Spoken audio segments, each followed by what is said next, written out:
Super Mario Brothers Z has been talked about to hell and back. It's been talked about so frequently, and when people think of sprite animations, it's normally the first thing they think of. But the one sprite animated series that I really don't see too many people talk about is Super Mario Brothers Heroes of the Stars. For those of you who don't know, this series is a Mario sprite series made by Frederick Nielsen, aka King of Silas, aka Silas Goji 91, aka, for simplicity's sake, I'm just going to call him Fred. This series was made by Fred back in 2012, but it may surprise you to know that it's not actually finished because, unfortunately, like a lot of sprite animated series that are on the internet, he's the only one doing all the animating. This is a series that combines elements of Mario, Kirby Right Back At Ya, Mario Luigi Partners in Time, Mario Luigi Bowser's Inside Story, and a few other little animes sprinkled up in there. I've been wanting to do a video on this for a while, but life has just kind of made it difficult. I'm just going to go over the series a little bit and just kind of say what I like and what I don't like, and why you guys should ultimately check it out. The main thing I really love about this series is that it enlightens you about other Mario games. Like, for example, in episode 1, they talk about the Refresh Room from Partners in Time, and there's also Boshi from Super Mario RPG. He's in this too, and there's also the Star Spirits from Paper Mario, which are prevalent plot devices throughout this whole thing. The story begins, as most Mario plots do, with Bowser trying to kidnap Peach and Mario stopping him. He successfully stops him, but right after he does,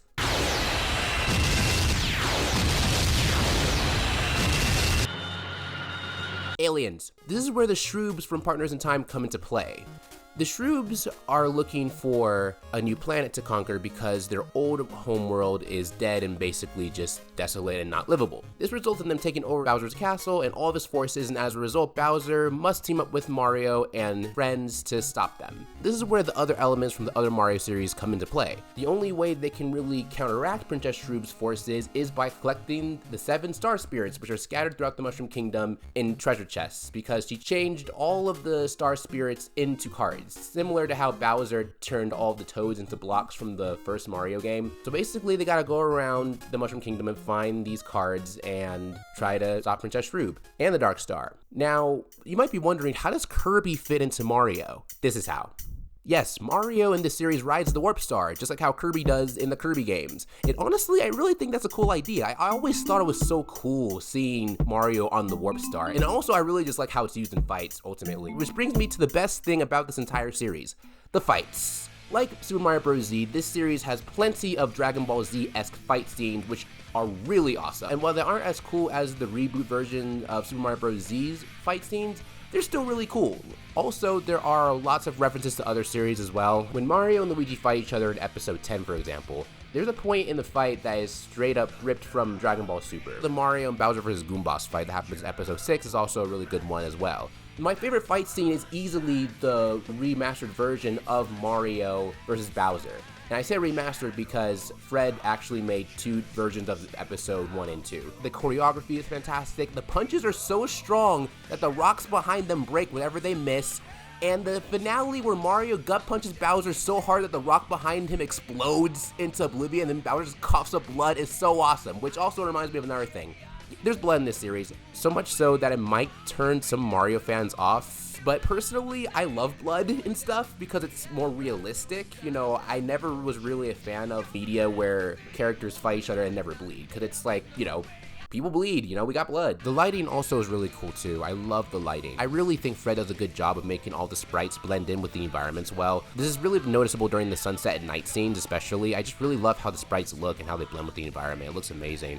Also, I really think Fred's music choice is really good too. All the music he chooses fit the scenes really good, and I think that they do a good job of emphasizing whatever the feeling of the scene that he was trying to convey. But I would say the best thing about this series, in my opinion, is that the Wario Bros have a whole episode dedicated to themselves. It's my favorite episode of the series, in fact.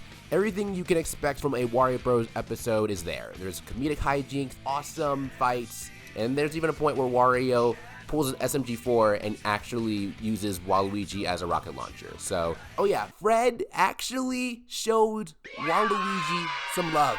Seriously, Nintendo hates Waluigi for some reason. They have like a huge hate boner for him, and I'm not sure why that is. Not only is he only relegated towards spin-offs, but he doesn't really have any cool forms or anything like that. and he's never been playable in any platform or nothing like that. So the fact that in this episode, Waluigi is used as a rocket launcher, he becomes Fire Waluigi and has purple fireballs. Well, he should have had purple fireballs. He becomes Fire Waluigi, and he delivers the final blow to Top Maniac.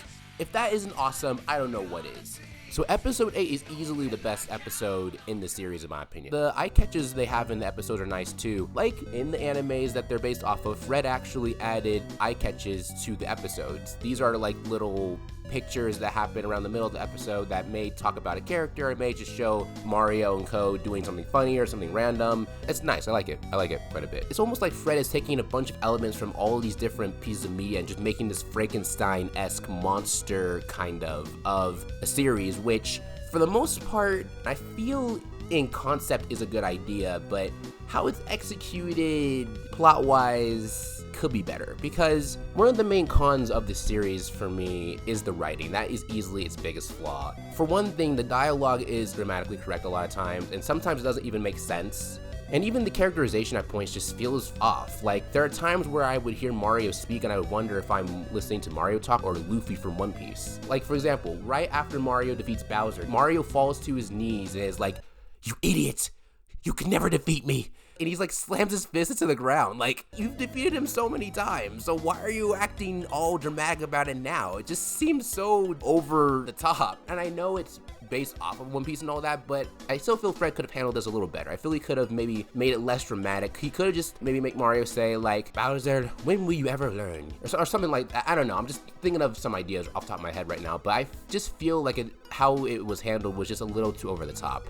And this is also seen in episode 11 when Luigi and all of them were heading to Subcon to get the second star spirit. Wart kidnaps Daisy and also is holding the second star spirit. And once Luigi finds out about this, ooh boy, my man gets pissed. And he is immediately like determined to rescue Princess Daisy and all that. So much so to the point that when they're stopped by some goons on the way there, he just charges in and tries to fight them recklessly. Which, I will say one thing I will give credit to this series is that I really do like how they make Luigi less cowardly than in Super Mario Bros. Z, because that was one of the things I didn't like about Super Mario Bros. Z is I felt Mark made Luigi a little bit too cowardly, which in hindsight I can see where he was coming from because he was basing it off of Superstar Saga Luigi, who is very, very cowardly. But in Super Mario Bros. Heroes of the Stars, I feel it's the opposite problem. I feel Luigi's a little too confident. It's like, even if he wants to rescue Daisy, I feel he's not the type to just rush in, just recklessly. That just doesn't add up. I feel a more accurate characterization of him would be to fight them, but to be smart about it. I feel like Luigi should have used his mind a little more instead of just charging in, even if he was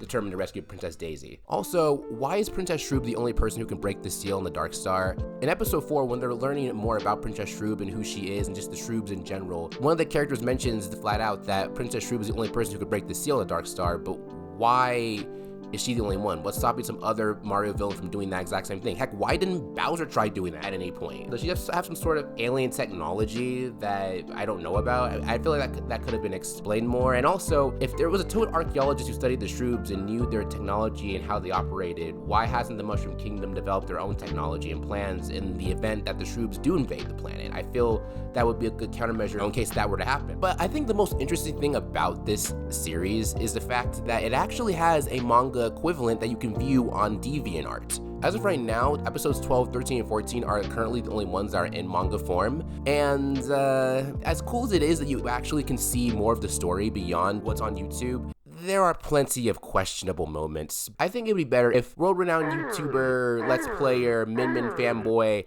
and just overall Smash player, workout, goddess person, SuperMarioT, please describe this for me, please. I'm usually not keen on reading fanfictions nearly as I was back in my middle school days, over a decade ago. But Super Mario Brothers Heroes of the Stars, it did kind of take me back to those years where I closely followed the Super Mario Brothers Z series back in the day. That classic old school Flash sprite animated fan series where Sonic and Shadow the Hedgehogs team up with the Mario characters, them fighting Bowser, and they fight other Mario enemies, but Mecha Sonic's this constant big bad and all that. Heroes of the Stars pretty much does remind me a lot of what SMBHOTS tries to do, but it puts its own narrative twist and spin on things. It's Princess Shroob teaming up with the Dark Star from Bowser's Inside Story, and numerous enemies from the Mario RPG games more than anything, but it's also Mario and Luigi teaming up with Bowser, Yoshi, numerous other allies we've known throughout many mainline and spin-off Mario games, saving the Star Spirits, Peach, and whatnot. It's that classic late 2000s Mario fanon energy reading the comic. Plenty of cringe, especially since it goes back to 2017, 2018, onwards up to now, but plenty of fun and entertainment when you get past it. Most of the action and the fights that happen in the comic give off that energy and vibe, that Dragon Ball energy, but it's pretty much this Agent Violet character. It's pretty much this OC, and it develops this peculiar relationship with this Goomba character, one of the forms her suit can give her. Like, I try not to set my expectations too high with fanfictions. We all know they can get raunchy and downright awful. I know way more about Sonichu than I have ever wanted to in my life, but it's one of those things like with Fire Force, and how peak that is until you remember Tamaki, that while not the worst thing in the world, it's a thing that makes you go, yep, that's a fanfic, alright. It starts with the cliche anime, fan service, anime boob, nosebleed BS, and like by the end of, I think it was episode 13, it does just flat out try to end it with setting up those two characters. I'm sorry, but as much as I get liking your own OCs or characters, and Tony Goomba had a little character arc in that episode, which is something decent on its own, but god, that was unironically so corny, dude. It's got some weird bits to it here and there. Some cheese, some decent humor here and there, but a lot of lore set up in action that headcanons and exposits numerous characters, how they became to be in the Mario games prior to their appearance, like Midbus, for example. And the fights are just SMBZ coded the vast majority of the time, and that truly does take me back. The animated version of Heroes of the Stars, my general thoughts ring true for that too. I'm kind of a sucker for those fan animations and comics that always try to merge the Mario universe with Dragon Ball elements. I discovered SMBZ around the height of my Dragon Ball fixation, but as far as Heroes of the Stars, including the comic version, I liked it. It's enjoyable for what it is. It kind of took me back 13, 15 years ago when I was obsessed with that kind of thing. It's fun. It's not perfect. I enjoyed it for what it was, though. I liked it. Alright, this is SMT signing off. Stay super. Thank you very much. Absolutely beautiful performance, 10 out of 10. Overall, this series is a decent alternative to Super Mario Bros. Z. It definitely is weak in the writing department, and while the characterization may be off at points, it still is entertaining, and there still are really cool fight scenes, and seeing Mario use the Warp Stars really is awesome. If you want fan service, if you're a fan of Partners in Time, Bowser's Inside Story, Kirby Right Back at Ya, anime in general, and Super Mario Bros. Z, then you will like this series, I feel like, overall. So definitely check it out. I'm gonna give this a solid 4 on the what scale. Thank you all for watching. Have a good day. Peace and blessings. Bye.